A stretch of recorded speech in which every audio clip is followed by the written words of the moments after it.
마가복음 6장 31절 말씀을 가지고 함께 말씀의 은혜를 나누겠습니다. 제가 교독했던 말씀 다시 한번 읽겠습니다. 너희는 따로 한적한 곳에 와서 잠깐 쉬어라 하시니 이는 오고 가는 사람이 많아 음식 먹을 겨를도 없습니다. 예수님의 제자들은 전도 여행을 마치고 돌아온 직후에 이제 예수님과 대화를 나누고 있었는데요. 그때 예수님께서 그들에게 하셨던 말씀입니다. 제자들이 전도 여행을 하고 나서 예수님을 만났을 때 무슨 이야기를 했겠어요? 자기들이 전도하고 또 사람들을 만나고 주님의 말씀대로 순종했더니 일어났던 모든 일들을 이제 보고했을 것 아니겠습니까? 자기들이 행한 것, 가르친 것들을 낱낱이 이제 보고를 했습니다. 좋은 일도 있었겠죠? 하지만 좀 불편하고 속상한 일도 있지 않았겠습니까? 전도하면 항상 무슨 일만 생기나요? 봉사하면 기쁘기만 합니까? 꼭 그렇지는 않아요. 봉사하다 상처를 받기도 하고 전도하다 오해를 받기도 합니다. 좋은 것, 굳은 것, 활동의 결과들에서 맛본 기쁨, 실패, 과오, 연약해서 맛본 슬픔이 포함되어 있었다고 화이트는 기록을 하셨습니다. 이런 상황에 예수님께서는 제자들에게 뭐하라고 말씀하셨다고요? 와서 잠깐 쉬라고 하셨어요. 근데 어디로 오라는 거예요? 한적한 곳으로 오라고 말씀을 하셨습니다. 왜 그럼 예수님께서는 제자들에게 한적한 곳에 와서 잠깐 쉬라고 하셨을까요? 당연히 그들에게 뭐가 필요했기 때문이에요? 쉼이 필요했기 때문입니다. 오늘 저희도 특별한 이제 장막 회로 이곳에 오게 되는데 우리에게도 뭐가 필요해요? 쉼이 필요하다고 하나님이 말씀하시는 거예요. 너는 쉴 자격이 없다, 뭘 했다고 쉬냐? 그게 아니고 하나님께서 오늘 우리에게 쉼을 주기를 원하신다는 것입니다. 왜냐하면 그들이 피곤했기 때문이에요. 활동하느라 지쳤어요. 학생들은 공부하느라 지쳤어요. 공부를 못해도 피곤합니다. 일을 못해도 피곤해요. 돈을 못 벌어도 피곤한 게 아니라 돈을 못 벌면 더 피곤해요. 다 우리에게 뭐가 필요해요? 쉼이 필요합니다. 왜냐하면 예수님의 말씀에 의하면 오고 가는 사람이 많아서 음식 먹을 겨를이 없을 만큼 그들이 지쳤기 때문이라고 말합니다. 토마스 머튼이라고 하는 유명한 천주교 사제인데요. 방탕한 삶을 살다가 이제 회심을 하고 아주 이제 명상과 묵상의 대가로 살다가 이제 방콕에서 교통사고로 돌아가신 특별한 사람인데 이분이 했던 말 중에 이런 말씀이 있습니다. 현대사회에 내재되는 폭력의 저변을 형성하고 있는 두 가지 요소가 있다고 했어요. 현대 사람들이 굉장히 폭력적이잖아요. 분노를 절제를 못하고 거칠잖아요. 현대인들이 이런 폭력의 저변에 깔린 요인이 두 가지가 있다고 했어요. 뭘까요? 첫째는 행동주의라는 거예요. 일단 합시다.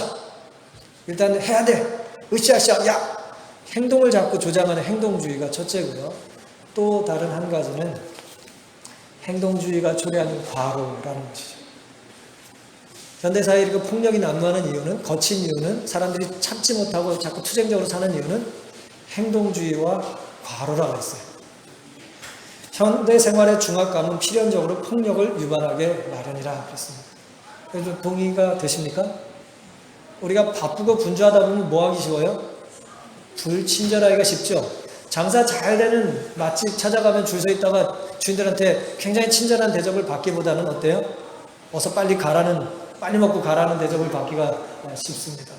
바쁘고 분주하다 보면은 거칠게 되는 것이죠.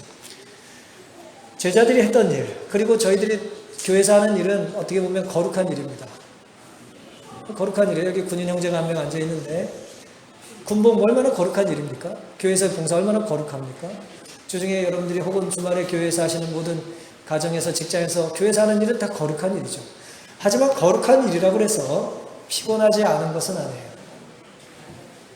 당신은 거룩한 일을 하는데 왜 피곤합니까? 그건 정신 나간 소리예요. 거룩한 일에도 뭐가 있어요? 피로가 쌓여요. 그리고 또 피곤이 더 잘 쌓일 수도 있어요. 이건 거룩한 일을 하는데 나만 피곤한가 이게 죄책감이 들기도 하고 그거는 성서적인 뜻이 아닌 것이죠. 예수님의 제자들은 한동안 자기들끼리만 지냈기 때문에 예수님과 사귀어야 될 특별한 시간이 필요했다고 말씀하셨습니다. 전도서 4장 6절에 한 손에만 가득하고 평온함이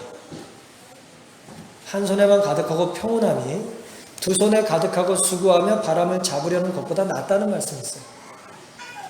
우리의 분주한 일상에서 좀 적게 갔더라도 일을 좀 멈추더라도 여러분 좀 일을 하다가 내려놓고 오셨어요? 또 어떤 분은 여기에 갔다 오면 일을 못 하신다고 못 오는 분이 계셨어요. 주중에 제가 어떤 분을 만났더니 그런 말씀을 하시더라고요.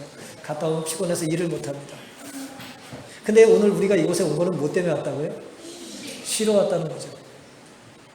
그러니 제가 못 오시는 분을 뭐라고 말씀드리는 것이 아니라 오늘 이왕 오셨으니 하나님이 우리에게 주고자 원하시는 쉼을 마음껏 누리게 되시기를 간절히 바랍니다. 현대사회는 유능함과 분주함과 피로를 트로피처럼 생각해요. 트로피를 몇 개씩 달고 있어야 돼요. 뭐 시간 있으세요? 그러면 시간 있다 그러면 굉장히 부적격자, 이 사회에 실업자 같은 느낌이죠. 하지만 사실 하나님께서 우리에게 원하시는 건 뭡니까? 우리에게 다가오셨을 때 언제나 우리가 하나님을 위하여 또 성도를 위하여 뭐 하길 원하세요? 시간을 내주기를 원하시는 것입니다.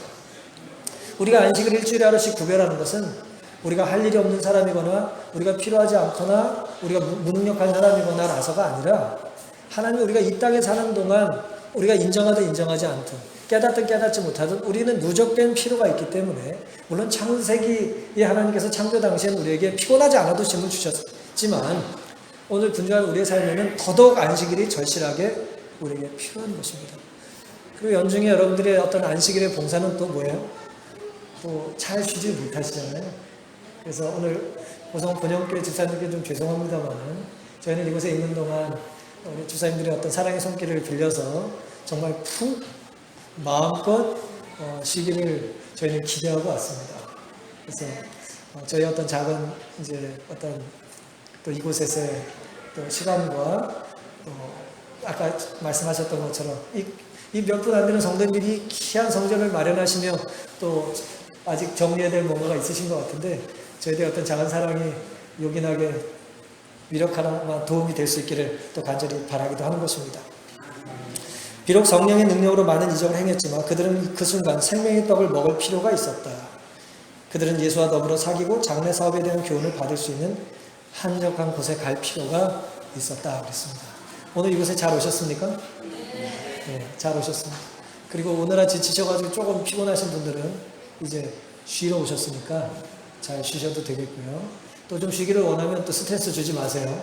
쉬겠다는 사람 스트레스 주지 마시고 좋은 말씀, 예수님과 대화할 수 있는 개인의 시간을 갖는 일에 서로가 방해가 안 되기를 간절히 바랍니다.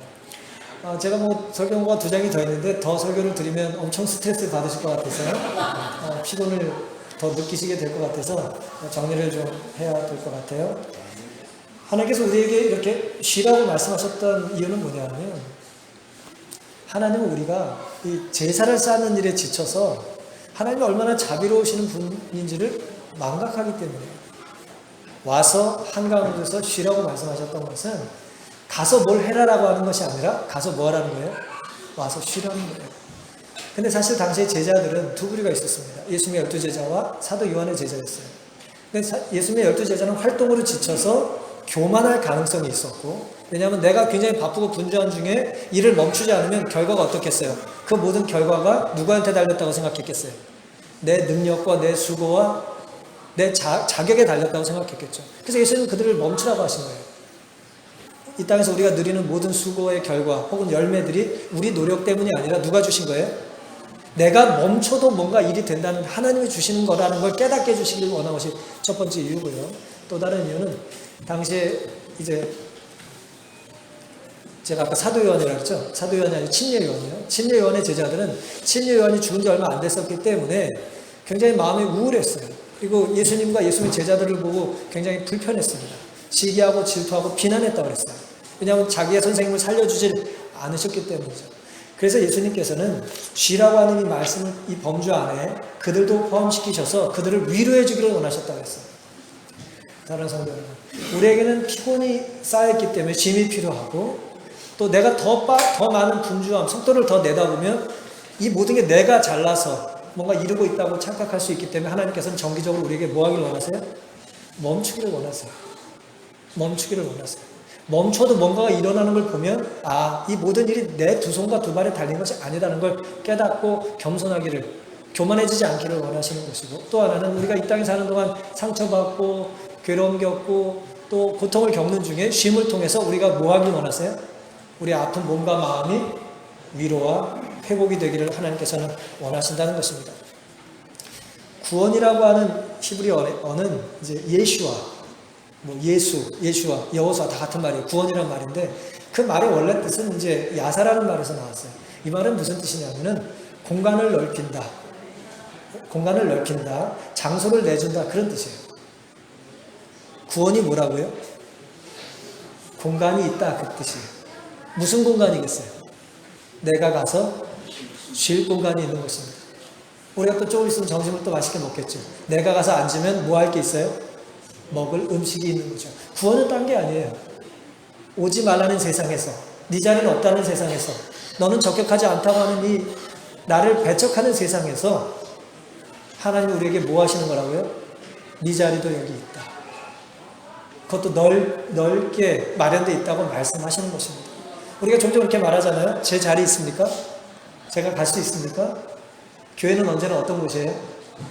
이 교회, 이 구호 중에 하나가 누구나 오길 원하는 행복한 교회라고 제가 읽었습니다. 이런 교회가 고성에도 있다는 게 얼마나 감사합니까? 우리가 지나가다가 제7일 안식 예수 재림교회라는 글을 읽으면 어때요? 그 교회 이름을 보면 얼마나 감동이 있는지 모르겠어요. 이 한국 땅에서도 마찬가지고 또 뭐 배나 비행기 타고 딴 데 가도 마찬가지고 우리가 똑같은 이 성령의 이 로고를 보게 되지 않습니까? 사랑하는 성도 여러분, 하나님께서 오늘 우리에게 이 아름다운 교회를 지으며 여러분들이 기도하고 눈물을 흘리고 이제 이걸 마련하셨고요.